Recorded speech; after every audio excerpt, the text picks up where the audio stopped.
समझता हूँ आप लोग इसको सेमिनार समझिए, टीचर्स ट्रेनिंग प्रोग्राम समझिए, लेकिन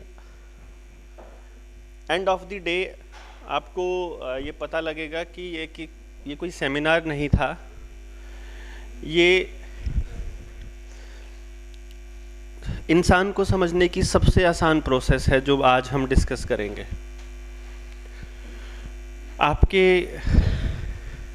आपके लाइफ पार्टनर्स, आपके पड़ोसी, आपके रिश्तेदार, आपके अपने बच्चे, आपके school management, principal, students, everyone, वो कौन है, वो कैसे बिहेव करता है, वो क्यों ऐसे बिहेव करता है, इन सब सवालों के जवाब आपको एंड ऑफ द कन्वर्सेशन मिल जाएंगे। आपकी प्रेजेंस कैसी है इसके बेसिस पर हम लोग इसकी ड्यूरेशन को डिसाइड करेंगे, क्योंकि ये ट्रेनिंग है करीब करीब मान के चलिए 10 घंटे की। तो अगर आज हम 10 घंटे नहीं स्पेयर कर पाएंगे तो कोई बात नहीं, हम इसे नेक्स्ट दिन के लिए शेड्यूल कर लेंगे। ये कोई रूटीन ट्रेनिंग नहीं है जिसको आप रूटीन आम ट्रेनिंग समझते हैं। ऐसी ट्रेनिंग ना तो मेरे ख्याल से जितना अभी तक हमने डिस्कशन किया है उन मुद्दों पर कभी किसी ने ऐसे बात नहीं की होगी, मुझे ऐसा लगता है, क्योंकि कोई नहीं कर पाता। इतनी डेयरिंग नहीं है कि आप एस्टेब्लिशमेंट के खिलाफ बोलो, आप उस चीज़ के खिलाफ बोलो जो ऑलरेडी एग्जिस्ट कर रहा है और सदियों से चलता आ रहा है। मैं जिस कोशिश में हूँ वो इस कोशिश में हूँ कि जो हालात हैं वो ख़राब होते जा रहे हैं और इसको बदलना पड़ेगा, और बिना हर किसी की पार्टिसिपेशन के इट्स नॉट पॉसिबल। तो आप लोगों की क्या पार्टिसिपेशन होगी? मेरा इतना मानना है कि सबसे मजबूत और सबसे बदलाव लाने के लिए सबसे इंपॉर्टेंट चीज अगर कही है तो वो है विचार। सबसे पहले कोई चीज विचार में आती है। मेरे विचार में आई, मैंने उसके ऊपर काम करना शुरू किया। आपके भी विचार में तो ये बातें पहले जरूर होंगी डेफिनेटली।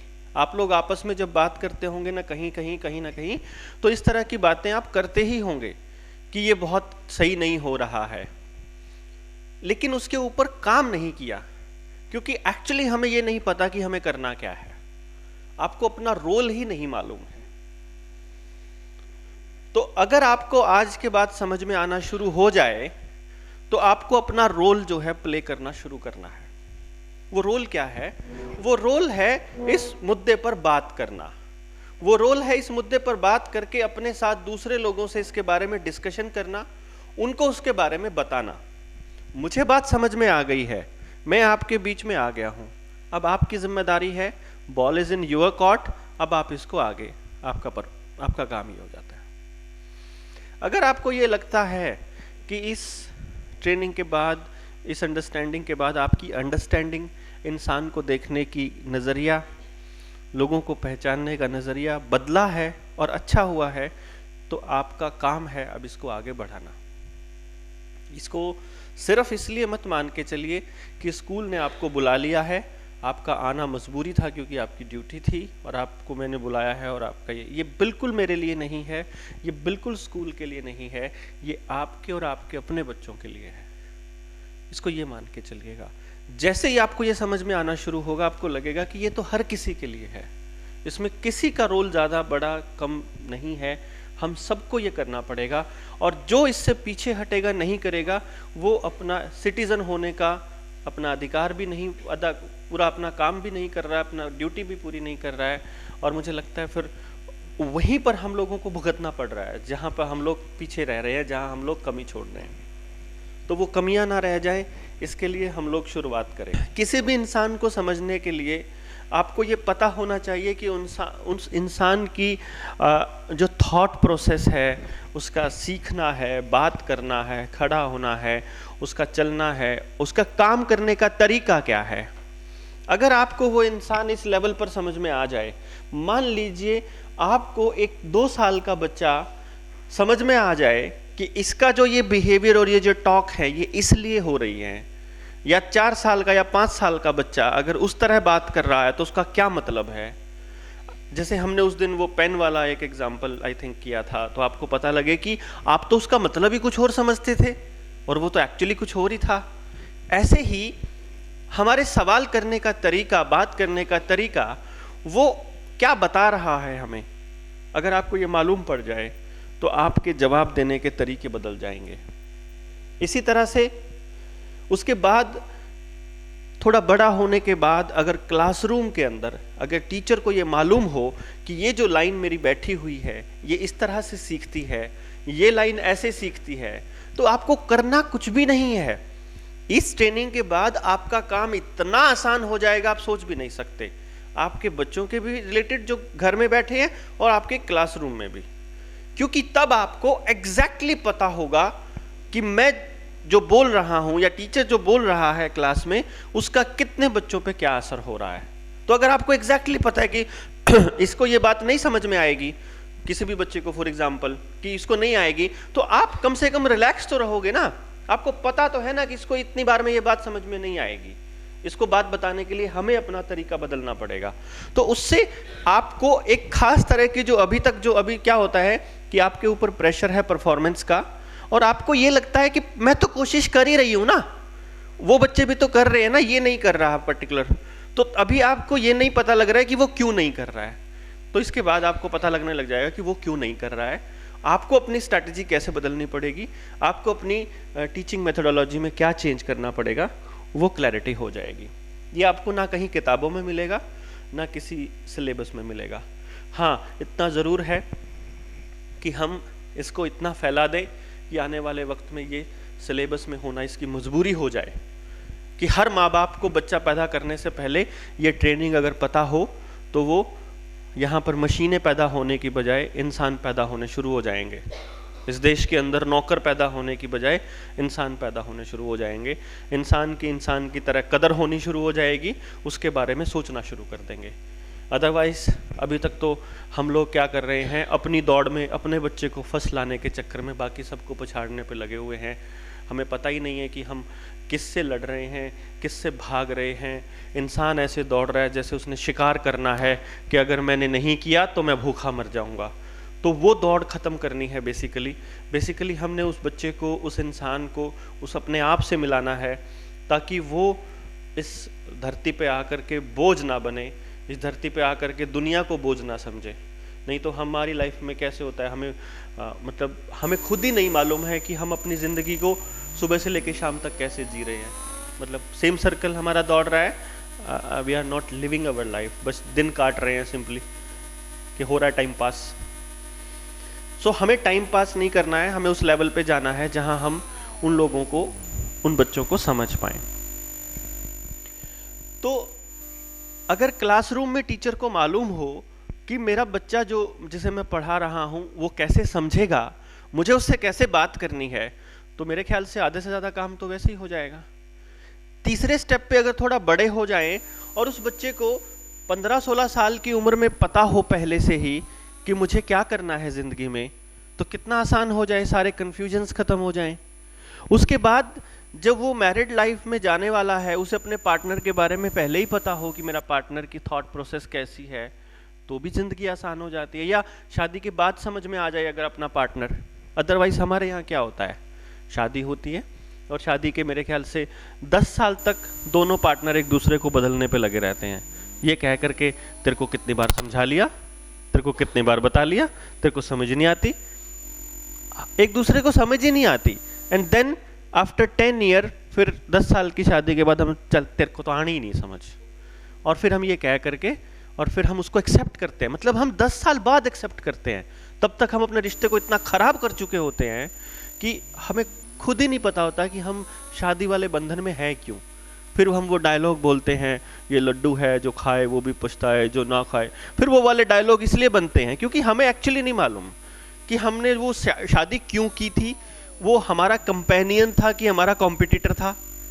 अपने पार्टनर के बारे में ही हमें समझ में बाद में आता है, 10 साल समझ में भी नहीं आता, फिर भी वो छोड़ना ही पड़ता है कि इसको नहीं आएगी समझ, तो इसलिए इस बात के ऊपर जिक्र करना ही बंद कर देंगे। दिमाग में रहेगी लेकिन जिक्र ही करना बंद करेंगे हम, झगड़े से बचने के लिए सिर्फ। मैं अभी एक ट्रेनिंग प्रोग्राम में था, तो हम लोग डिस्कशन कर रहे थे, मैं उनको बता रहा था कि मेरी गाड़ी के अंदर करीब करीब 15 दिन का सामान पड़ा होता है। मुझे खुद नहीं मालूम होता है कि यहाँ से मैं राजस्थान चला जाऊँगा कि गुजरात चला जाऊँगा कि वहाँ जा कर के लोगों से बातचीत कर, जहाँ भी लोग मतलब जा रहे हैं कि चलो अपनी रोटी का इंतज़ाम करने के बाद फिर उसके बाद मैं लोगों को समझाने चल पड़ता हूँ कि समझिए समझिए समझिए। तो अब वो एक मैडम मुझे बोलती है जब बाहर हम गए कि सर आपकी वाइफ का तो बड़ा त्याग रहा आपकी ज़िंदगी में, मतलब उस तो बहुत त्याग की देवी हो गई वो तो मैंने कहा कैसे हो गई बताइए।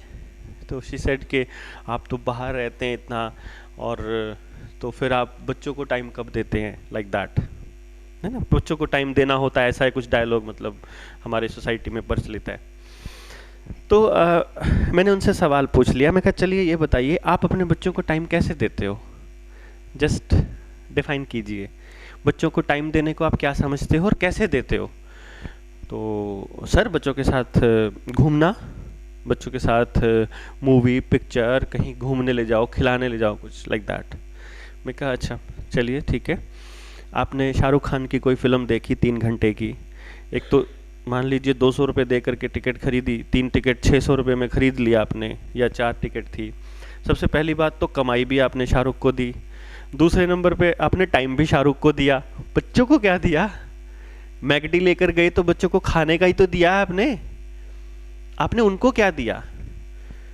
क्या पूरे दिन में, मतलब पूरा दिन 24 घंटे में ऐसे कितने मिनट होते हैं जब आप एकदम ऐसे करके हाथ खड़े कर लेते हो कि बेटा जो तेरा दिल करे वो कर, ये आधा घंटा तेरा है, तेरे को छत से कूदना है छत से कूद, तेरे को टांग तोड़ानी टांग तोड़ा, तेरे को गेम खेलना गेम खेल, तेरे को गालियां देनी गाली दे, तेरे को जो दिल कर रहा है वो कर आधा घंटा। हमें देते हैं हम उसे आधा घंटा कभी जिंदगी में? मुझे नहीं लगता कि हम उसे 5 मिनट भी देते हैं उसकी, जब वो अपनी मर्जी से कुछ भी बोल सके, अपनी मर्जी से कुछ भी कर सके। नहीं दे पाते हम लोग। हम हर मोमेंट उसको करेक्ट करने पे लगे रहते हैं कि तू गलत कहाँ है, तू गलत कहाँ है। हम उसे एहसास दिलाते रहते हैं कि तेरे अंदर सोचने की क्षमता बिल्कुल नहीं है, तुझे अगर गाइड करेंगे तो हम ही करेंगे, और हम स्पेशलिस्ट नहीं है। वो हमें रिजेक्ट कर चुका है एज ए स्पेशलिस्ट, तो फिर वो किसकी मानेगा? किसी की भी नहीं मानेगा। इसी तरह से अगर हम बीवी की बात करें तो आप त्याग की मूर्ति बता रहे हो।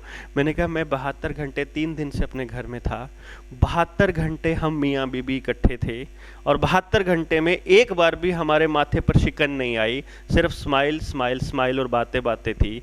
आप पूरे दिन में कितने मिनट विद स्माइल बात करते हो अपने हस्बैंड से? कैलकुलेट कर लो कि जी 5 मिनट के बाद चालू हो जाते हैं हम तो अगर 5 मिनट के बाद चालू हो जाते हो तो 72 घंटे तुम्हारे कितने महीनों में बनते हैं, तुम लगा लो अंदाज़ा।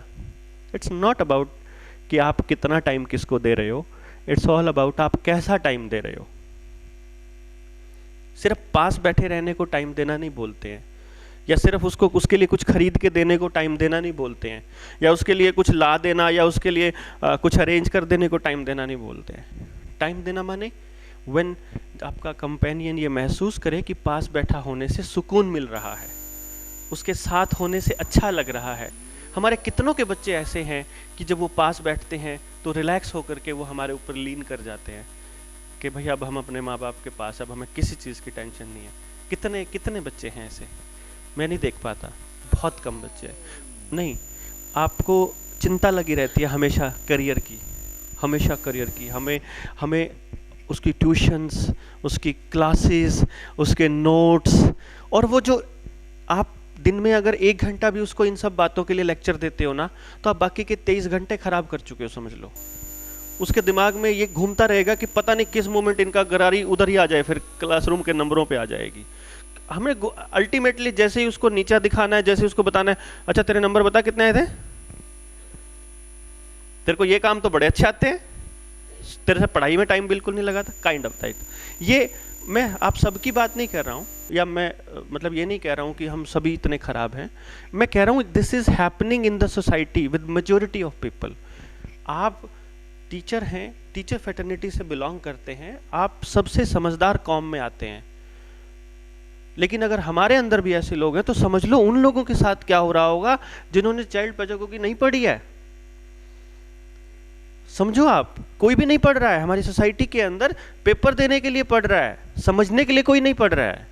इसलिए बहुत इंपॉर्टेंट है आपका इस बात को समझना और साथ में अपने आसपास लोगों से बात करना और उनको समझाना।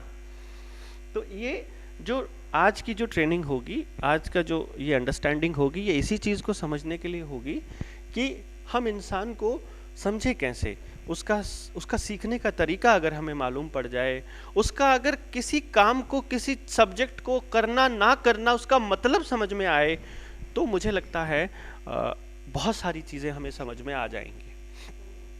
तो आपके पास कॉपीज पेन होंगे, तो जो भी सवाल मेरे बोलते बोलते बीच में आ जाता है आप उसको नोट कर लीजिएगा। उस सवाल को आप मुझे मेल भी कर सकते हो, अभी भी पूछ सकते हो। और फिर अभी क्या होता है, कई बार बोलते बोलते एकदम फ्लो टूट जाता है तो फिर दिक्कत होती है, तो नोट कर लीजिए, जब मेरी बात खत्म हो फिर पूछ लीजिए। ये मत समझिएगा कि जो मैं स्टेटमेंट बोल रहा हूं वो फाइनल स्टेटमेंट है, समझ रहे हैं आप?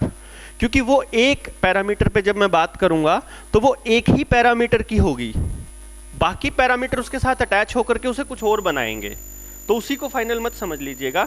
जब ये ट्रेनिंग कंप्लीट हो चुकी होगी, बिल्कुल जब मैं कह दूंगा कि अब कंप्लीट हो गई है, वो अपने सवालात तब पूछिएगा।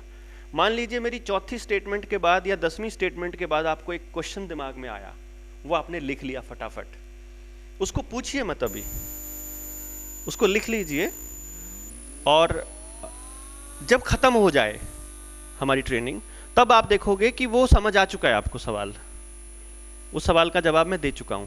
लेकिन अगर फिर भी वो अनआंसर्ड है तो तब आप वो पूछ सकते हैं मुझसे। तो सबसे पहले हम समझना शुरू करेंगे इंसान को। सबसे पहले हम सब्जेक्ट और करियर ओरिएंटेशन पे बाद में जाएंगे, हम पहले थॉट प्रोसेस पे सोचना शुरू करेंगे, थॉट प्रोसेस पे बोलेंगे। थॉट प्रोसेस में क्या है कि कोई भी इंसान कैसे सोचता है, मतलब सोचता कैसे है, उसकी थॉट प्रोसेस कैसी है। आप लोगों को इस ट्रेनिंग के नोट्स बनाने की ज़रूरत नहीं है बिल्कुल भी, क्योंकि ये रिकॉर्ड हो रहा है। आने वाले वक्त में ये आपको अपने स्कूल की ही वेबसाइट पे भी मिल जाएगा, और नहीं तो मेरे फेसबुक पेज पे भी मिल जाएगा। सो इसकी चिंता मत करिए, आप नोट्स को मत करिए, जब चाहे फिर वहाँ से उस रिकॉर्डेड को दोबारा सुन के फिर बना लेना नोट्स। अभी बात को अंदर जाने दीजिए, जो बात मैं बोल रहा हूँ अभी उसको समझने की कोशिश कीजिए डायरेक्टली, वो डायरेक्ट ज़्यादा समझ आएगा। क्योंकि अगर आपने लिखना शुरू कर दिया तो गड़बड़ हो जाएगी। पेन कॉपी खोल के रखिए, जैसे ही सवाल दिमाग में, सवाल का छोटा सा पॉइंट लिख लीजिए ताकि वो अगली बात मिस ना हो जाए, ये आपको ध्यान रखना है। तो अभी हम सबसे पहले जो करेंगे वो है थॉट प्रोसेस, कि हम थॉट प्रोसेस में क्या है,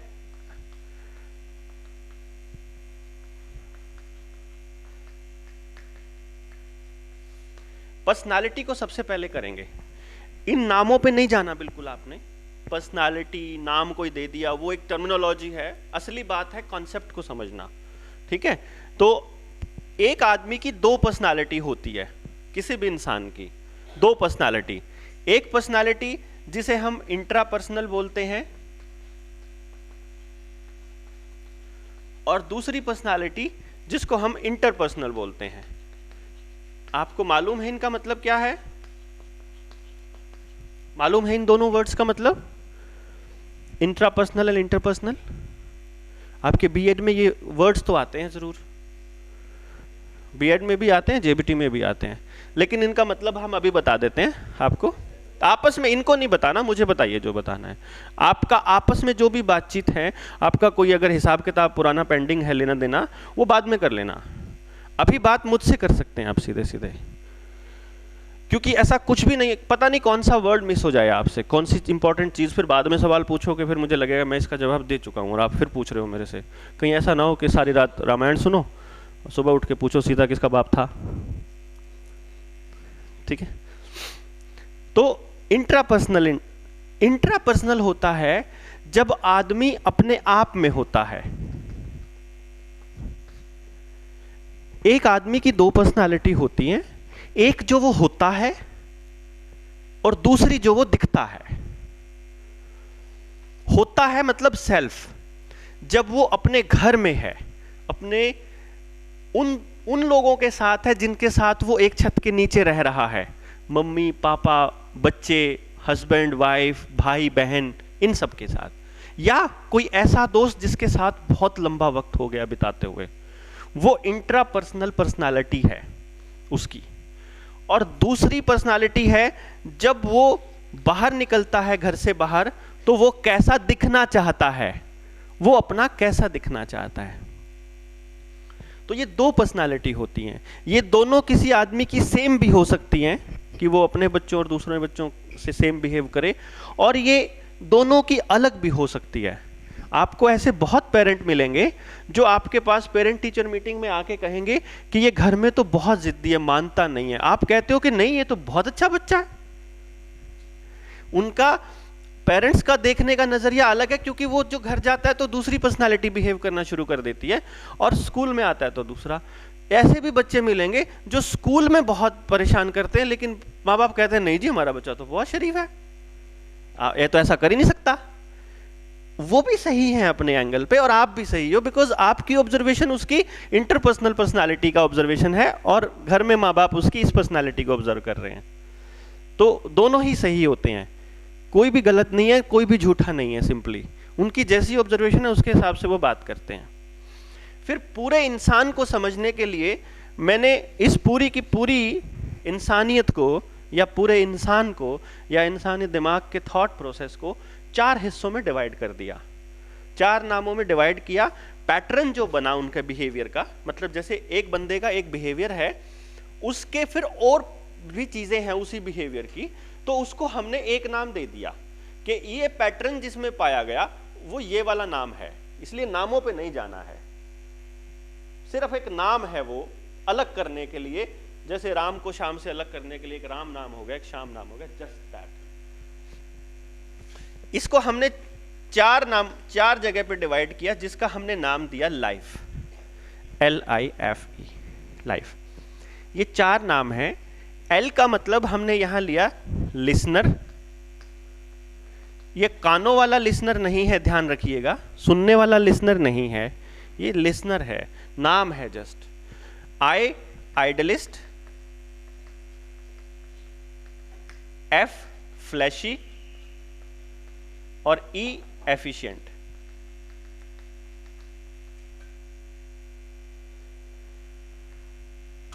ये 4 लोग हैं, यानी कि ये 4 पर्सनालिटी हैं। अब ये पर्सनालिटी जैसे मान लो लिसनर है, LL भी हो सकती है, LI भी हो सकता है, LF भी हो सकता है, यानी कि यहां पर LL हो, यहां पर LI हो, यहां पर LF हो, यहां पर LE हो। ऐसे हो सकता है ना कि वो घर में ये पर्सनालिटी अलग अलग हो, बाहर एक ही, या उल्टा, या IFIL एंड सो मेनी हो, एनीथिंग, कुछ भी पॉसिबल है ना, कॉम्बिनेशन कोई भी हो सकता है।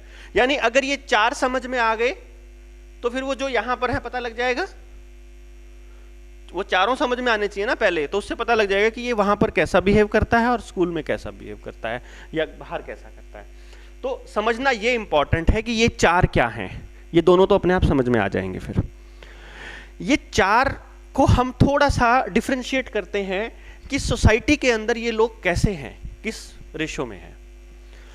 जो एफिशिएंट लोग हैं ये करीब करीब 7 से लेके 8% तक हैं, बल्कि 6 से 8% लोग हैं एफिशिएंट सोसाइटी के अंदर, और करीब 6 से 8% ही आइडलिस्ट हैं,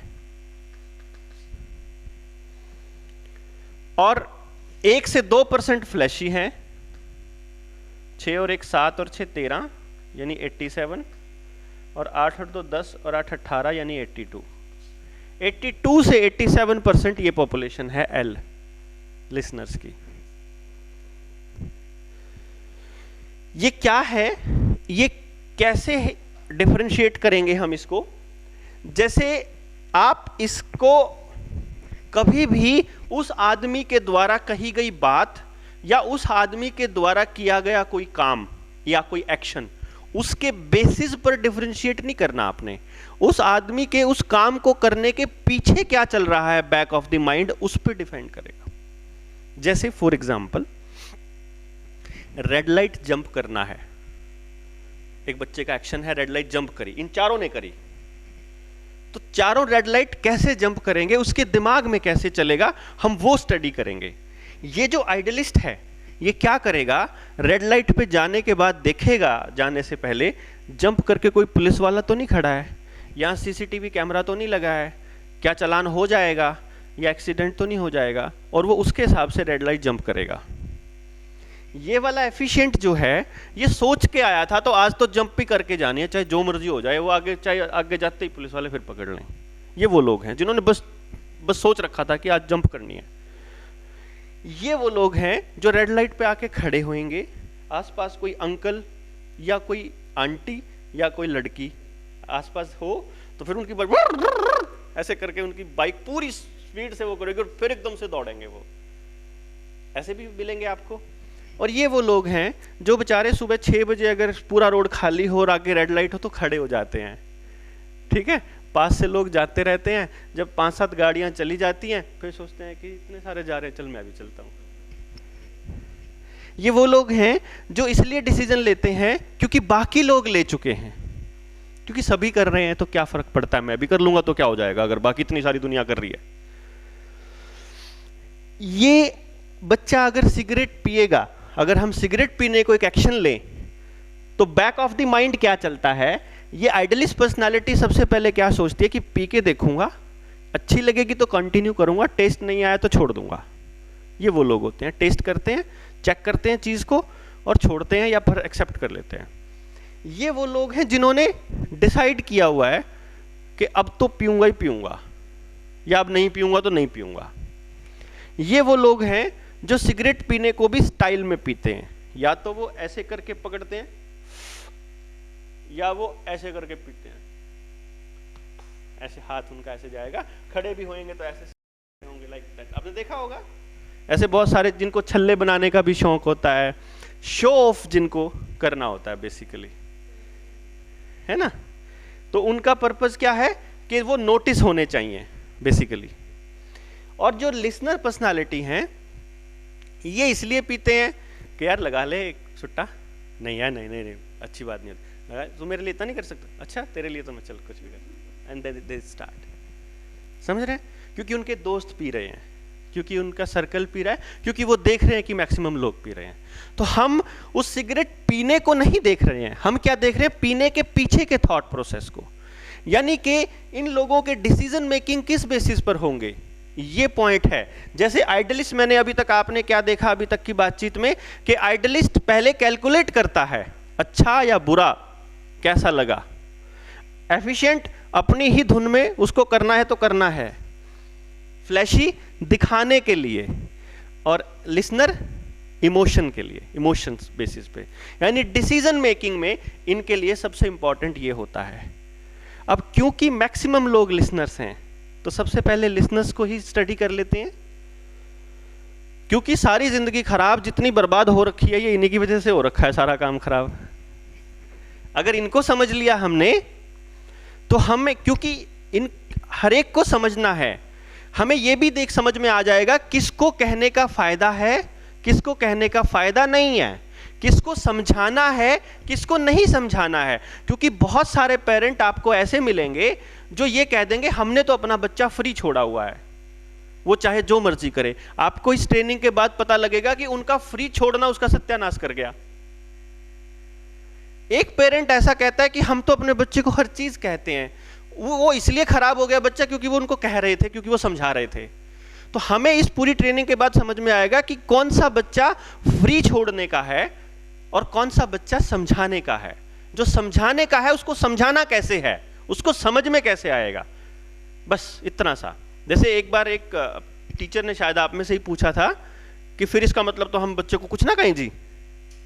नहीं नहीं, पहले समझो कि उसको कहने का फायदा भी है कि नहीं। अगर आपको ये समझ में आ गया कि इसको ऐसे कहने का फायदा है और इस तरह से कहेंगे तो नहीं आएगा, तो फिर मत कहो। अगर आपके कहने का फायदा हो तभी तो कहना है चाहिए ना, अदरवाइज तो क्या जरूरत पड़ी है। तो ये पॉइंट हमारा क्लियर हो जाएगा जब हम इन चारों को स्टडी कर लेंगे एक बारी। तो सबसे पहले हम स्टडी करते हैं लिसनर्स को, लिसनर पर्सनालिटी को हम समझते हैं। और कल फिर आएंगे हम, होमवर्क चेक करूंगा आपका, देखिए, words have their own limitations, शब्दों की अपनी सीमा है, वो सब चीज़ों को एक्सप्लेन नहीं कर पाते। इसलिए जब आपके पास जो नोट्स होंगे वहाँ शब्दावली होगी, टेक्निकल भाषा में लिखा होगा। मैं जो आपको समझाने जा रहा हूँ वो पूरी ज़िंदगी और पूरे इंसान को समझाने जा रहा हूँ, तो उसको आपने वैसे समझना है कि वो उसका क्या मतलब है, और क्योंकि वो इस तरह से डिसीजन लेता है और वो ऐसा है, तो आपको उसका सोल्यूशन पता लग जाएगा जिसको आप प्रॉब्लम कहते हो। एक्चुअली वो प्रॉब्लम नहीं है, लेकिन मैक्सिमम पॉपुलेशन उसे प्रॉब्लम कहती है। तो इसको समझने के लिए हम सबसे पहले जो डिस्कस करेंगे वो करेंगे लिसनर पर्सनालिटी को। ये इसलिए हमने लिसनर पर्सनालिटी को लिया है क्योंकि करीब करीब 85% पॉपुलेशन हमारे देश में, छोड़िए धरती पर, इस तरह के लोगों की होती है। क्योंकि जो हम डिस्कस कर रहे हैं वो नेचर है, किसी भी इंसान की बेसिक नेचर, जो उसे कुदरत ने बनाया है, पैदा किया है, वो जो पैदा हुआ है। जो मल्टीपल इंटेलिजेंसीज हैं वो डेवलप की जा सकती हैं, नेचर कभी भी बदली नहीं जा सकती। ये नेचर उस इंसान की वही रहेगी पैदा होने से लेके मरने तक। बिहेवियर चेंज हो सकता है, उसका बात करने का तरीका बदल सकता है, वो बाकी चीजें सीख सकता है, चलना सीख सकता है, बोलना, उठना, बैठना और वो सब चीजें, कि वो उसका मन कर रहा है वैसा बिहेव करने का, लेकिन वो वैसा बिहेव ना करे, ऐसा पॉसिबल हो सकता है। लेकिन दिमाग में भी ना चले, ये पॉसिबल नहीं है।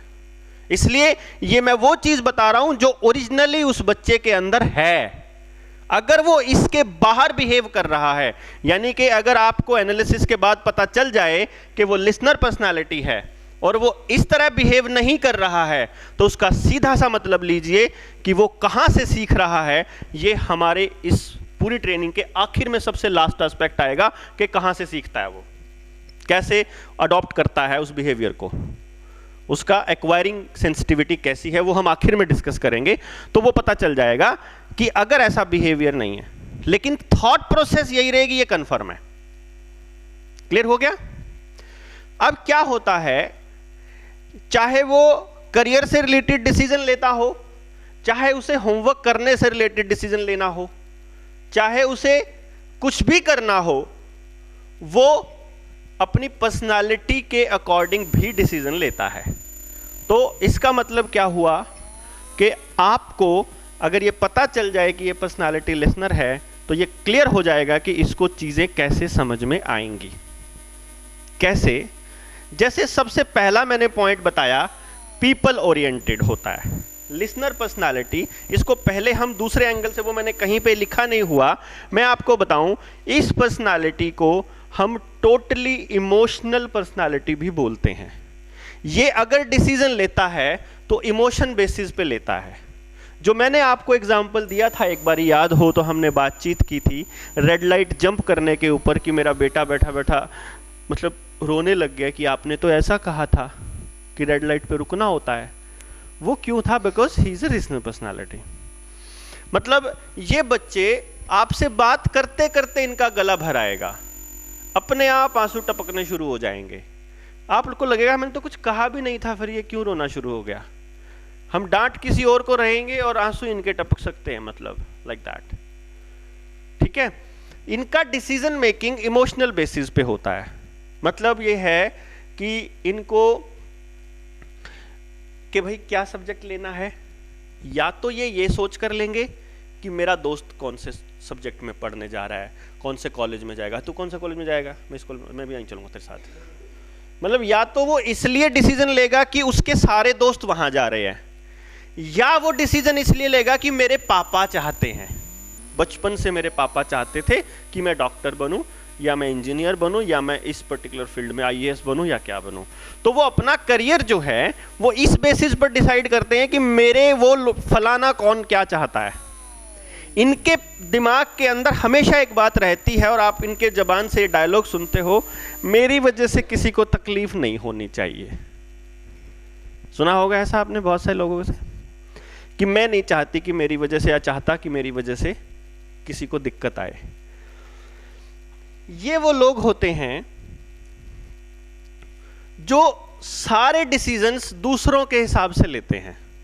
यानी इनको अगर शर्ट भी खरीदनी है, कोई बंदा है लिसनर लड़का और वो कुछ खरीदना चाहता है, इवन लेडीज में भी, वो चाहेंगी कि या तो मेरी बहन मेरे साथ जाए, या मेरी माँ जाए, या मेरा दोस्त जाए, कोई ना कोई मेरे साथ जाए, मैं अकेली शॉपिंग नहीं करूंगा या करूंगी। फिर वो मान लो बाय चांस वो अकेला शॉपिंग चला भी जाए, चलो हम लास्ट में ये मान के तो कोई मिला नहीं उसके साथ जाने वाला, अकेला चला जाए, तो अब वो क्या करेगा, फाइनल सिलेक्शन कर लेगा 4 शर्ट या सूट जो भी उसने खरीदा है, 4 या 2, उनमें से वो दुकानदार से पूछेगा अच्छा तू बता तेरे को कौन सा बढ़िया लगा। क्लियर हुआ?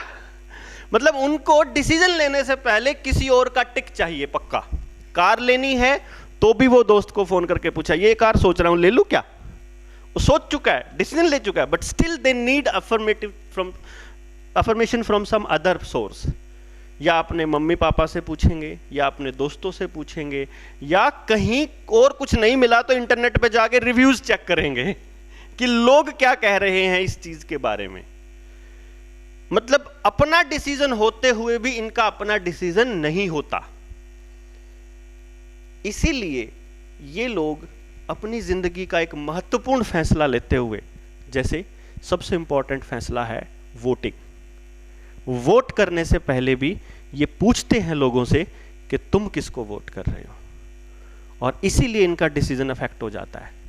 और जो बड़े बड़े नेता लोग हैं, जो बड़े घाग लोग हैं, जो शातिर दिमाग हैं, वो इनके इस भोलेपन का फायदा उठाते हैं ज्यादा भीड़ दिखा दिखा कर, कि भीड़ दिख गई तो इनको लगेगा ज्यादा लोग इधर जा रहे हैं तो मैं भी इधर ही चलता हूं, क्यों वोट खराब करी, एक वर्ड घुसा दिया जाता है बीच में कि हम हारने वाले को क्यों वोट दें, जीतने वाले को देंगे। जीतने वाले को कुछ भी नहीं पता कि वो क्या करने वाला है क्या नहीं, बस क्योंकि लोग कह रहे हैं यही वाली लाइन, इसलिए हम भी मान लेते हैं।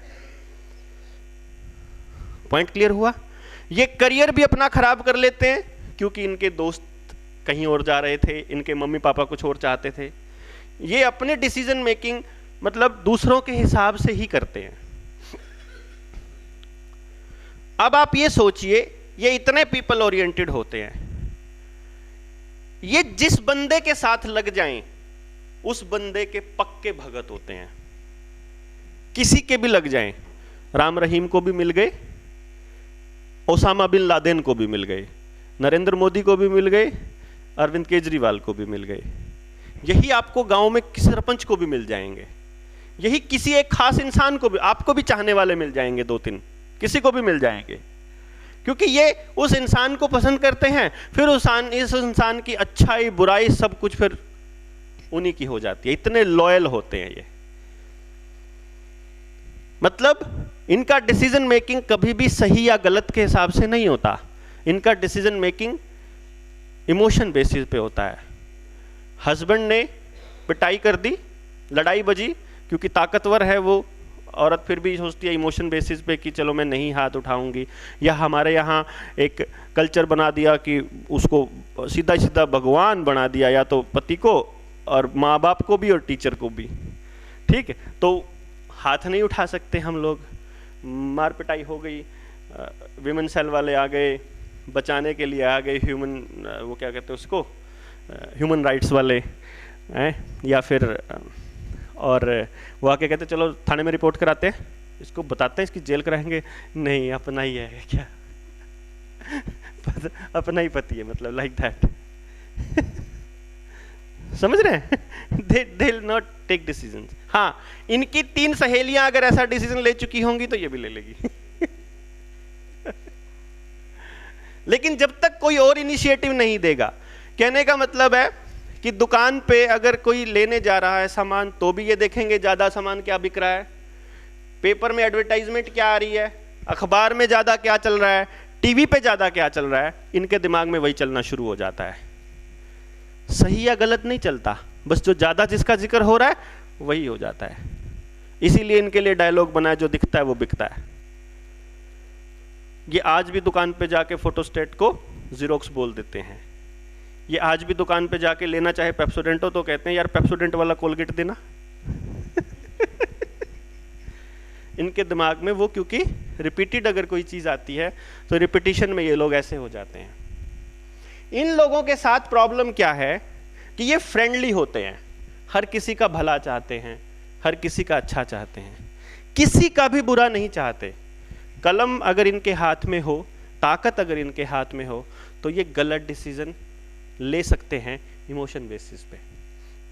इनके सामने जाके कोई हाथ जोड़ के खड़ा हो जाए, मान लीजिए कोई ऐसी पोजीशन पे बैठा है जहाँ से इनको डिसाइड करना है कि गलत क्या है सही क्या है, हाथ जोड़ के यार तो मतलब मर जाएंगे पागल, अच्छा, तो ये गलत आदमी को सजा भी नहीं देंगे, क्योंकि इनको हम लोग कहते हैं कलम के माड़े नहीं होते। ये उससे हो सकता है कि करप्शन भी बढ़ जाए, हो सकता है अपराध भी बढ़ जाए, क्योंकि ये सही डिसीजन नहीं ले पा रहे हैं। इमोशन बेसिस पे इनको कोई रिश्तेदार आके पकड़ ले, किसी की सिफारिश लगवा दे, या रिलेशनशिप में आकर के इन्फ्लुएंस करना बहुत आसान है इनको।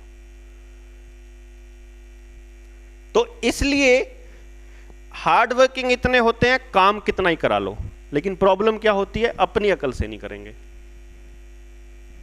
दोनों चीजें आपको बहुत क्लियरली पता लगनी चाहिए। इनसे आप जितना मर्जी काम करवा सकते हो, लेकिन अगर आप चाहो ये अपने आप करें तो नहीं करेंगे।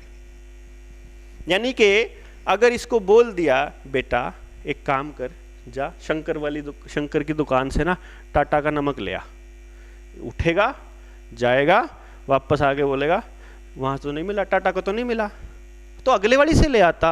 आपने कब कहा था? आपने बोला ही नहीं था। दोबारा भेज दिया, दोबारा फिर आया कि नहीं मिला, तो अगली से ले आ, तो आपने कहा ही नहीं। दो बार में भी नहीं समझ आएगा, तीसरी पे भी नहीं मिला तो आ जाएगा, तो बोले टाटा का नहीं मिला कोई और ले आता, कहता आपने ये भी नहीं कहा था। आपने कहा जाओ बेटा, जाके ना अंदर टेबल पे मेरी चाबी रखी है स्कूटर की, कार की, ले आओ। वो जाएगा वापस आएगा, नहीं मिली, देखा यार अभी टेबल पे नहीं है, सोफे पे या कुर्सी पे रखी थी, तो ये रखी तो थी, आपने तो टेबल पे कहा था। समझ रहे हैं? आपने तो टेबल पे कहा था, तो अगर टेबल पे कहा था तो टेबल पे ही देखेंगे। जाने और आने में दिक्कत नहीं है, लेकिन इनकी दिक्कत क्या है कि जो आपने बोल दिया ये उसी पे फोकस इतना कर देते हैं, वही करेंगे। तीन काम इकट्ठे बोल दिए, मान लो फॉर एग्जांपल, ठीक है, कि भाई एक काम करना, बाहर कपड़े सूखे हुए हैं, दूध इस पे रखा है और पानी जो है बाथरूम में चल रहा है, इनको बंद कर देना, तो दूध भी निकलेगा पक्का, पानी भी चलता रहेगा और बारिश आ जाएगी तो कपड़े भी सूखते ही रहेंगे, क्योंकि आपने तीन बोल दिए एक साथ। ये इस तरह के बच्चे होते हैं कि ये यहां बैठा हुआ है, किचन इधर है, मम्मी इधर है, दूध निकल रहा है, तो वो कहेगा मम्मा दूध निकल रहा है खुद उठ के नहीं जाएगा जब तक आप नहीं कहोगे।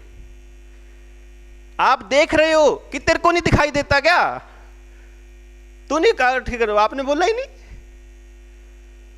आपको इनके माँ बाप ऐसे डायलॉग बोलते हुए नजर आएंगे, बेटा अब तो बड़ा हो गया है, अब तो अपनी अकल से कुछ सोच लिया कर। और ये जब जवाब देने की बारी आती है तो ये ऐसे खड़े हो जाते हैं, बोलेंगे कुछ नहीं, बदतमीजी नहीं करेंगे। वैसे बच्चा बहुत प्यारा है, वैसे कोई कमी नहीं है इसमें, बस पढ़ता ही नहीं है, या कह लो कि अपनी अकल से नहीं करता। आपको ऐसा लगेगा जैसे कि यार हर बात पे थोड़ी ना कहूंगी मैं, हर बात पे थोड़ी ना कहना पड़ेगा। इनको वेग स्टेटमेंट समझ में नहीं आती। वेग स्टेटमेंट कैसी? जैसे आपने क्लासरूम में बोल दिया, स्कूल में पढ़ाते हुए बोल दिया, या प्रेयर में बोल दिया, बेटा सुबह जल्दी उठना है, तो अब इनको एक डाउट आ जाता है कि यार 8 बजे से जल्दी 7 बजे, 7 बजे जल्दी 6 बजे, 6 से जल्दी 5, कौन से को टाइम को जल्दी कह रहे हैं, समझ में नहीं यार। दे कांट अंडरस्टैंड द जल्दी वर्ड। आपको बता दिया आपने क्लासरूम में खड़ा होके कि बेटा सुबह 6 बजे उठना है, मान लो बाय चांस बोलते हुए मैंने इस बच्चे की तरफ ध्यान दे के बोल दिया बेटा 6 बजे उठना है, तो अब जो बाकी के लिसनर है ना सोचेंगे उनको बोला था बस, अपने को तो बोला ही नहीं समझ रहे हैं? उनको ये लगता है कि मेरे लिए बात नहीं हो रही थी, बाकी सबके लिए हो रही थी, मैं नहीं था, अगर मेरे लिए होती तो मुझे कहा जाता। इतनी क्लैरिटी चाहिए इनको। यानी कि अगर आप चाहते हो कि भाई ममता भी उस काम को पूरा कर ले, तो बोलना पड़ेगा ममता बेटा सुबह 6 बजे उठना है कल तेरे को, ठीक है जी। तो अगर रोहन को भी बोलना है तो रोहन को भी बोलना पड़ेगा, रोहन सुबह 6 बजे उठना पड़ेगा। यू नीड टू बी मतलब यू नीड टू कन्फर्म कि तेरे को भी उठना है, फिर चाहे क्लासरूम में अलग से बुला के बोलना पड़े उसको कि बेटा सुबह 6 बजे उठना है सुबह कल। हाँ जी। इनको क्या होता है, ये पीपल ओरिएंटेड होते हैं, तो ये मैडम ओरिएंटेड भी होते हैं, सर ओरिएंटेड या मैडम ओरिएंटेड। इनकी फेवरेट मैडम कौन सी होती है पता है?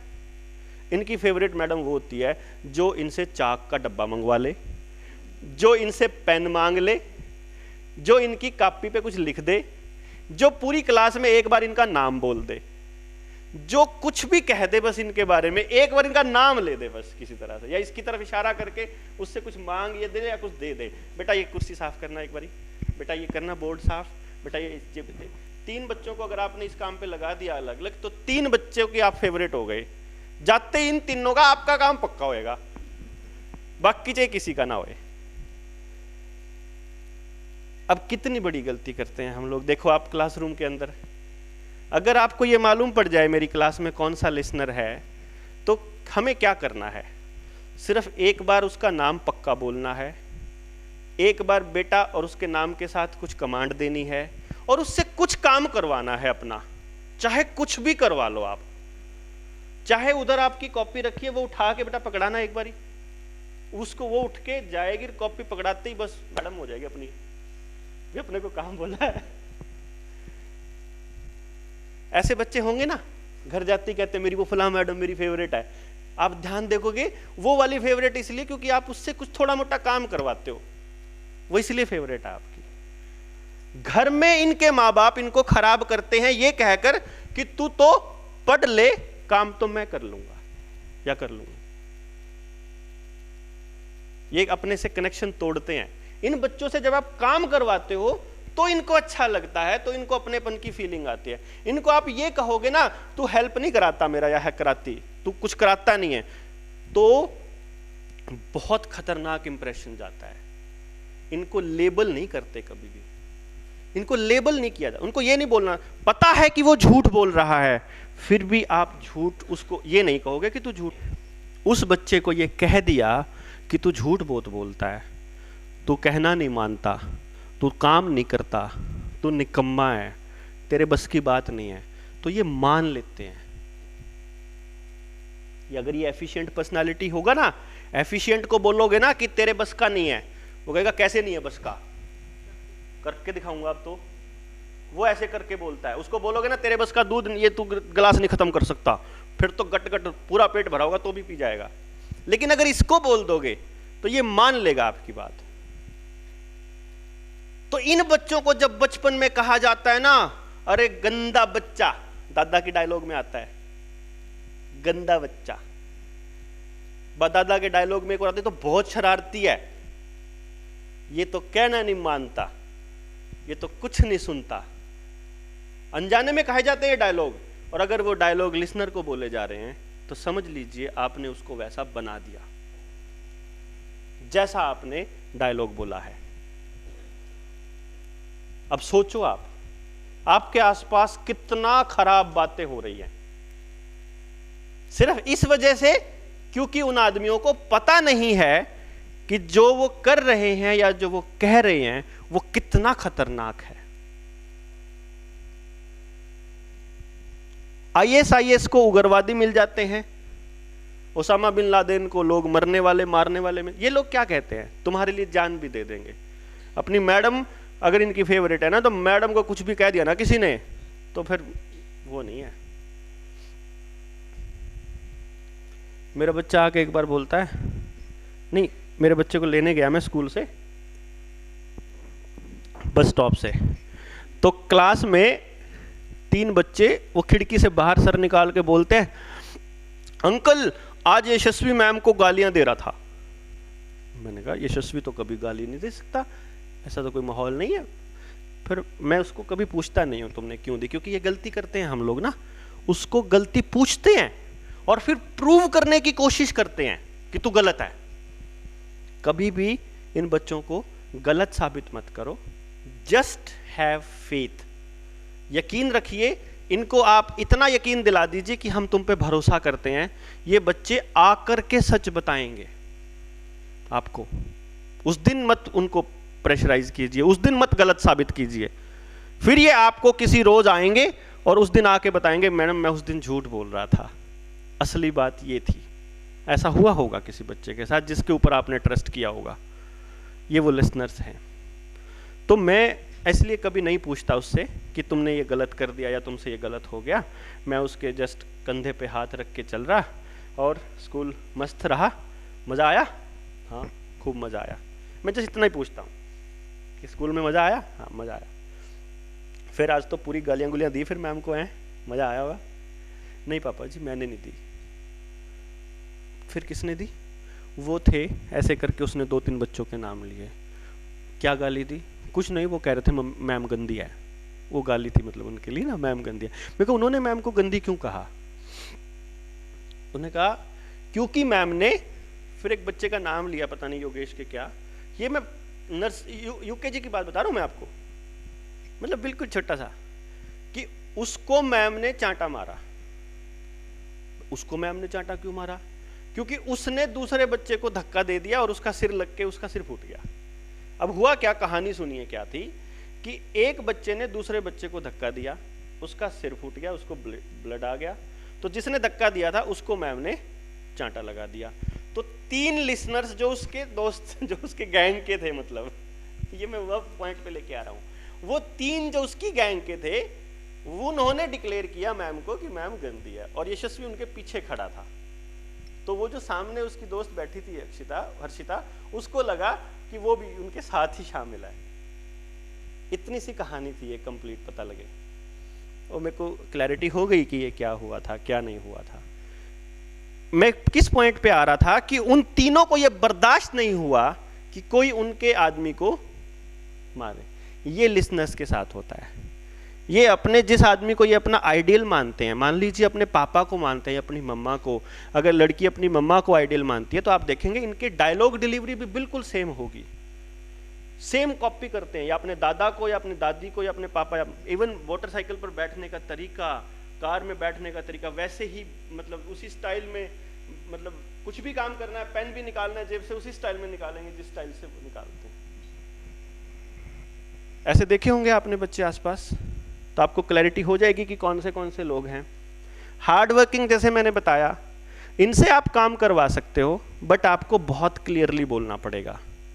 मान लीजिए ये बच्चा टीवी के आगे बैठा हुआ है और आके पापा आए, इसके सिर में बजाया, है क्या सारा दिन टीवी, चल जाके कुछ काम कर ले, जो कि बहुत रूटीन है। रिमोट हाथ से लिया, या फिर मम्मा क्या करती है, जैसे मैं आपको बताता हूँ, ये सो रहा है, मम्मा कमरे में एंटर की, उठ ले बेटा 7 बज गए, सामान उठाया फिर बाहर चली गई, ये नहीं उठेगा। फिर आई, क्या सारा दिन सोते रहते हो, मतलब ये कोई तरीका होता है, टाइम से उठ नहीं सकते हैं, और फिर आके चली गई, ये फिर भी नहीं उठेगा। ये तब तक नहीं उठेगा जब तक आप इसको उठने का कोई मोटिव नहीं दोगे। सुबह उठने की इसको तब तक बिल्कुल जल्दी नहीं होएगी जब तक इसको आपने मोटिव नहीं दिया। अगर आपने इसको जा करके इसको हाथ लगा के ये कह दिया कि बेटा वो पेन रखा है वो पकड़ाना जरा उठ के, तो बचपन से ये उठेगा, पेन पकड़ाएगा और फिर नहीं सोएगा। लेकिन अगर आप इसे कह दोगे उठ ले, तो उठने के बाद क्या करना है इसको नहीं क्लैरिटी है, तो इसका मन नहीं करेगा उठने का। समझ रहे हैं आप? या अगर आपने कह दिया तो उठता ही नहीं, तो मतलब आपने लेबल लगा दिया उसके ऊपर, अब वो नहीं उठेगा, अब आपने उसको कर दिया साबित। आप इसको कहोगे तू अच्छा बच्चा है, इसका असर हो सकता है आधा घंटा रह जाए, लेकिन अगर आपने नेगेटिव लेबल लगा दिया तो लाइफ टाइम के लिए लगा दिया, फिर समझिए। तो नेगेटिव लेबलिंग बहुत खतरनाक है ऐसे बच्चों के केस में। और हमारे पेरेंट्स में से 95% पेरेंट्स को इस बात का नहीं पता है कि उनकी लेबलिंग कितना नुकसान कर रही है उनके बच्चे की पूरी लाइफ को डिजाइन करने में। अगर उस बच्चे को टीवी देखते हुए हमने ये कह दिया, पास से गुजरते हुए, जाके कुछ काम कर लेना, वो नहीं उठेगा टीवी से। उसको आपने घर छोड़कर आ गए, उसकी छुट्टी है फॉर एग्जाम्पल, आप ड्यूटी से आए, वापस जाओगे, वो आपको नहाया हुआ भी नहीं मिलेगा। सुबह जहां सोफे पे छोड़ के गए थे ना, वहीं बैठा मिलेगा कि सुबह से ऐसे ही यही टीवी देखे जा रहा है।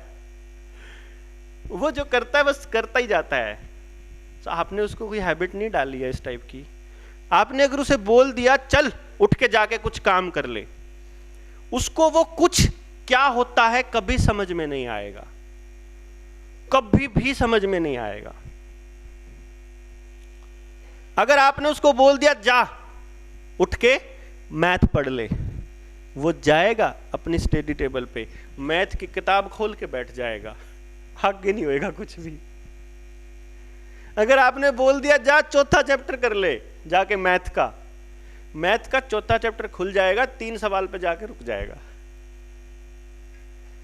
होता है ना डिट्टो ऐसे पेरेंट्स, आप पेरेंट हो, आप में से जिसके बच्चे लिसनर्स हैं वो डिट्टो यही करेंगे, इससे बाहर वो उनका बिहेवियर जा ही नहीं सकता। अब वो क्या करता है, मान लीजिए वो काम कर रहा है, करते करते उसकी नजर पड़ गई साइड में मोबाइल पे, गिलास पे, किसी कॉपी पे, तो उसी को देखता रह सकता आधा घंटा। वो ऐसा लगता है जैसे अपनी मस्ती में ही मस्त है, वो एकदम परम सुख आनंद में होता है वो। अब उस बच्चे को अगर आपने ये कह दिया कि चौथे चैप्टर के पहले 4 सवाल करके ले आ, आपको पता है वो सवाल कुछ भी पूछ सकता है। आपने बोल दिया कि हाँ चलो पहले इस बात को कंप्लीट कर लेता हूं कि चलो चौथी एक्सरसाइज के पहले 4 सवाल कर ला, तो हो सकता है वो 1 घंटे में आए, हो सकता है वो आधे घंटे में आए, हो सकता है वो आए ही ना। लेकिन अगर आपने ये बोल दिया 4 सवाल 20 मिनट में करके ला और चेक करा, तो आ जाएंगे। अब समझ आया आपको? इनको इतनी प्रिसाइज इंफॉर्मेशन चाहिए कि एग्जैक्ट जो आप करवाना चाहते हो या जो बताना चाहते हो। मैंने बोला बेटे को, मैं चेक करता रहता हूं ऐसे करके ना, जा ऑफिस से ना टिश्यू पेपर उठा ला। मैं क्लासरूम में पढ़ा रहा था अपने इंस्टीट्यूट पे, और तो वो गया, ब्लाइंड खुले हुए थे, मैं उसको देख रहा था, वो गया जाके टिश्यू पेपर को हाथ लगाया, फिर वापस आया, पापा जी 1-2 लेके आऊं कि पूरा डब्बा उठा लाऊं? आप बोलोगे गिलास ले आ किचन से, कांच का लाऊं कि स्टील का लाऊं? ये लाऊं कि वो लाऊं? He will ask you the questions जो क्लैरिटी नहीं होगी। पापा जी हाँ जी, ये हम गाड़ी में जा रहे हैं, पीछे बैठे हुए सबसे पीछे एक ट्रक जा रहा था हमारे पीछे, हमने ट्रक को ओवरटेक किया और फिर ट्रक को साइड में से एक बाइक ने ओवरटेक किया और फिर हम हाईवे पे आ गए। पापा जी हाँ, ट्रक बड़ा होता है कि बाइक बड़ी होती है? मैं ट्रक होता है यार बड़ा तो। अच्छा बाइक बड़ी होती है कि जीप बड़ी होती है? जीप होती है भाई, बता। अच्छा फिर ट्रक बड़ा होता है तो उससे बाइक आगे क्यों निकल जाती है? भाई बाइक जो है ना वो हल्की होती है। अच्छा जो हल्की होती है वो तेज भागती है? हाँ, फिर बाइक से आगे बस क्यों निकल जाती है? अगर हल्की चीज तेज भागती है तो बाइक से आगे जीप क्यों निकल जाती है? उसका इंजन बड़ा होता है कि बॉडी बड़ी होती है, तब कौन सी वाली फास्ट भागती है? जरूरत के हिसाब से भी होता है। तो बस को जरूरत नहीं होती तेज भागने की, ट्रक को जरूरत नहीं होती तेज भागने की। नहीं, उसमें बहुत सारा सामान होता है यार, वो लोडेड होती है। तो बस में भी तो होती है, वो तो तेज भागती है, उसमें तो बहुत सारे लोग बैठते हैं। मतलब यू विल सी कि वो इतने सारे सवाल पूछेगा आपसे, पूछते ही रहेगा, इतना इनक्विजिटिव होगा कि आप सोच भी नहीं सकते। और यहां तक इतने सवाल पूछ सकता है कि हो सकता है कि आपको आखिर में यह कहना पड़े कि फालतू दिमाग मत खा मेरा। और जैसे ही आप ये बोलते हो कि दिमाग मत खा या मेरे को नहीं पता, अपनी मैडम से पूछ लियो, उसी टाइम वो आपसे डिस्कनेक्ट हो जाते हैं। उसी टाइम वो आपसे डिस्कनेक्ट होकर के आपको रिजेक्ट कर देंगे। The moment you stop answering them, the moment they stop learning. उसी टाइम सीखना बंद कर देते हैं। क्लासरूम के अंदर अगर वो पढ़ा रहे हो आपको ऐसे बच्चे मिलेंगे जो लिसनर्स होंगे और आप उनसे पूछ लेना बेशक एक को बुला करके कि क्या तुम्हारे साथ ऐसा होता है। वो तीसरी लाइन पे अटक गए मान लो, या तो वो तीसरी लाइन पे ही पूछेंगे, पूछ लिया तो क्लास में सिलेबस नहीं पूरा होना आपसे। आपने एक डेकोरम ऐसा बना रखा है कि जिसने पूछना हो बस स्टाफ रूम में आके पूछना। स्टाफ रूम में आपके पास और बहुत सारे काम है तो टाइम ही नहीं है आपके पास, फिर वो ट्यूशंस के भरोसे हो जाएंगे। अगर वो बच्चा तीसरी लाइन पे अटक गया आपका 40 मिनट का लेक्चर खत्म हो जाएगा, वो तीसरी लाइन से आगे चौथी लाइन पे जा ही नहीं सकता, सवाल ही पैदा नहीं होता वो चौथी लाइन पे चला जाए। और आपने अगर सवाल पूछने की टेंडेंसी इन बच्चों की बंद करी हुई है तो समझ लीजिए ये नहीं सीख रहे हैं, आपकी क्लासरूम में लर्निंग टेंडेंसी 0 याद करना, रट्टे मार के पेपर देना अलग बात है, सीखना अलग बात है। अगर ये बच्चा पूछ नहीं रहा तो ये बच्चा सीख नहीं रहा, ये रूल है इसके दिमाग का। बाकी की 3 पर्सनालिटी आपसे पूछे ना पूछे उनका अपना दिमाग चलता है, वो अपने कंसेप्ट तैयार करते रहते हैं, इनका अपना कोई कॉन्सेप्ट नहीं होता, इनकी अपनी कोई सोच नहीं होती, इनकी अपनी कोई जिंदगी नहीं होती। ये जीते भी दूसरों के लिए हैं, सोच तो भी दूसरों के हिसाब से हैं, कॉन्सेप्ट भी दूसरों का अडॉप्ट करते हैं, किताबों में क्या लिखा है, रूल क्या कहता है, मेरे मम्मी पापा क्या सोचते हैं, मेरे टीचर क्या बोलते हैं। आपको पेरेंट टीचर मीटिंग में ऐसे डायलॉग सुनने को मिलेंगे पेरेंट्स के कि मम्मी की बात नहीं मानती क्योंकि मैडम ने ऐसे बोला है, क्योंकि वो मैडम फेवरेट है तो जैसे मैडम ने बोला है वैसे ही होएगा। ना जी ना, मजाल नहीं है, दूसरा तरीके से कोई समझा दे। फिर वो मैडम उसकी फेवरेट किस दिन जाएगी? जिस दिन मैडम कनेक्शन काट देगी, जिस दिन मैडम सवाल का जवाब नहीं देगी, जिस दिन मैडम उसका नाम नहीं लेगी। लगातार 3-4 दिन नाम नहीं लिया मैडम ने तो मैडम गायब हो जाएगी, स्मृति से ही गायब हो जाएगी। You will have to be conscious about that. आपकी डायलॉग डिलीवरी में कितनी प्रिसाइज इंफॉर्मेशन है। जाओ बेटा, टेबल पे देखो मेरी चाबी रखी है, टेबल पे ना मिले तो कुर्सी पे चेक कर लेना, वहां भी ना मिले तो फ्रिज पे चेक कर लेना, यहां तक कह के भेजोगे तो 3 ही जगह चेक होएंगी और इसी सीरीज में चेक होएगी। ऐसा नहीं है कि पहले फ्रिज पे चेक कर लेगा, ना जी ना, पहले ही कुर्सी उधर ही चेक होएगी, ऐसे ही। और अगर आपने कह दिया कि यहां भी ना मिले तो उधर उधर देख लेना जहां मर्जी मिले, फिर हो सकता है इधर उधर ऐसे करके नहीं मिली। वार्डरोब से कुछ लाने को बोल दिया, सामने रखा हुआ नजर नहीं आएगा क्योंकि आपने बोल दिया नीचे वाले में रखा था, वो तो ऊपर दिख रहा था सामने, वो सामने नजर नहीं आता, नीचे देख के आ जाएगा। इवन वहीं खड़ा खड़ा भी सामने रखी चीज नजर नहीं आएगी उसको, बिकॉज उसने आपके वर्ड्स पे इतना कॉन्सेंट्रेट किया है। आप सोचिए, इन बच्चों को अगर आप फ्री छोड़ दोगे, इन बच्चों को आप ये कह दोगे कर ले बेटा जो करना है, can they take a right decision? I don't think. ये कभी भी सही डिसीजन नहीं ले सकते। तो अगर ये सही डिसीजन नहीं ले सकते तो ये जिम्मेदारी किसकी है फिर सही डिसीजन लेने के बिहाफ पे? इनके माँ बाप की। माँ बाप को बालक ही पढ़ने नहीं आते, उनको पता ही नहीं बच्चे कितने टाइप के होते हैं। फिर किसकी आती है? टीचर्स की। टीचर्स को भी नहीं पता। फिर किसकी आती है? पॉलिसी मेकर की। उसको भी नहीं पता। अगर किसी को पता ही नहीं इस इंसान को डील कैसे करना है तो उसको डील कैसे कर रहे हो आप? सोचो तो सही। फिर वो सर्कस वाले शेर की तरह सिखा रहे हो? आप तो ट्रेंड कर रहे हो, आप सिखा तो रहे ही नहीं। भाई यहां डंडा मार दिया तो ऐसे सीधा होना है, अटेंशन बोलते ही ऐसे हो जाओ, विश्राम होते ही ऐसे हो जाओ, sit straight, sit properly, quiet, चुप। You can't speak. आप इतना अच्छा नहीं बोल सकते कि वो आपको सुनने के लिए चुप हो जाएं। आपको बोलना पड़ेगा चुप हो जाओ, चुप हो जाओ, चुप हो जाओ। आपकी क्लासरूम इतनी इंटरेस्टिंग नहीं है कि वो सारे चुप हो जाए। सारे चुप बैठे हैं, आप सुन कैसे रहे हो? क्योंकि आपसे रिलेटेड चीज है। अगर बच्चों को क्लासरूम में उनसे रिलेटेड चीज नजर आ जाए, उनके मतलब की चीज हो जिसमें उनका इंटरेस्ट बने, और टीचर उनका फेवरेट हो जिसका चुप होते ही वो लगे कि मेरा टीचर नाराज हो जाएगा, एकदम चुप हो जाएंगे वो सारे सारे, अगर टीचर उनका फेवरेट है तो। बट क्योंकि हम अपने घर वाली टेंशन में इतने उलझे हुए हैं, ऊपर से किसी ने कुछ कह दिया, ऊपर से प्रिंसिपल मैडम आते ही मैं क्या,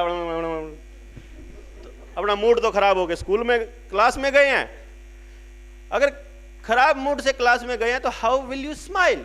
and if you will not smile, how will you connect with them?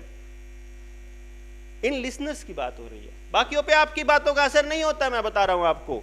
लेकिन क्योंकि ये 85% है तो यू कांट इग्नोर देम। बाकी की सारी पॉपुलेशन अपने रास्ते खुद ढूंढ लेती है। इसीलिए आप सक्सेस रेट देखोगे अपनी क्लासरूम का तो 10% से ऊपर सक्सेस रेट नहीं मिलेगा।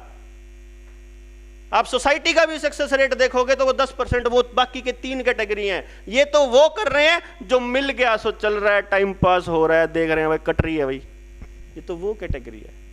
एंड आपने इसको टोटली इग्नोर किया हुआ है, बिकॉज ये रजिस्ट नहीं करते, बिकॉज ये गालियां नहीं देते, बिकॉज ये विद्रोह नहीं करते, बिकॉज ये जैसे चल रहा है चलने देते हैं, इसीलिए हम इनको इग्नोर करते रहते हैं।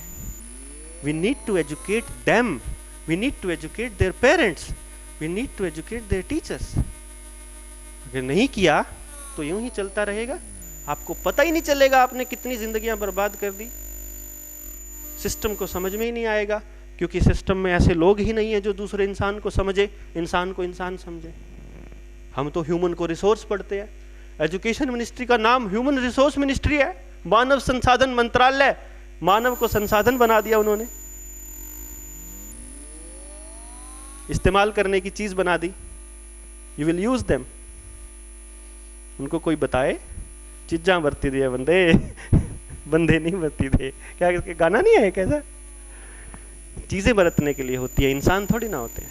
बट हम इंसान को संसाधन बनाए बैठे हैं। हमें बताना होगा सोसाइटी को, इंसान है, संसाधन नहीं है, जीता जागता है। हमें उसके बारे में सोचना होगा, एक एक बच्चे के बारे में सोचना होगा। किसको इग्नोर करोगे आप? जिसको इग्नोर करोगे वही आपको नुकसान पहुंचाएगा। इसलिए हर बच्चे को सोचना होगा। अब इन बच्चों को फ्री छोड़ना इनके लिए कितना खतरनाक है, और गलत डिसीजन दे देना कितना खतरनाक है, सोचिए। वो जिस चीज के लिए बने हैं आपको खुद मालूम नहीं है, माँ बाप को खुद मालूम नहीं है, तो कौन डिसाइड करेगा उनके बिहाफ पे? मेजोरिटी डिसाइड करेगी, लोग डिसाइड करेंगे। और लोग क्या करते हैं? सुरली छोड़ देते हैं, कंपटीशन इतना है जी, और वो भी सोच लेते हैं कंपटीशन इतना है जी, और वो भी मान लेते हैं कि हम निकम्मे हैं, हमारा ही पेपर पास नहीं होता। ये बच्चे बेचारे आईएएस की तैयारी करने बैठते हैं कि मम्मी पापा चाहते थे आईएएस बने, पर आईएएस की तो लिमिटेड है क्लास, वो सीट्स, एचसीएस की भी लिमिटेड है, टीचर्स की भी लिमिटेड है, सारी पोस्ट लिमिटेड है, लेकिन पॉपुलेशन तो बहुत ज़्यादा है। लेकिन टैलेंट लिमिटेड नहीं है, टैलेंट अनलिमिटेड है। हम उस तरफ ध्यान देना बंद कर गए, बेसिकली टैलेंट की तरफ। ग्रेट टीम प्लेयर मतलब ये बहुत अच्छे फॉलोअर होते हैं, बहुत बढ़िया फॉलोअर होते हैं। अब क्या होगा?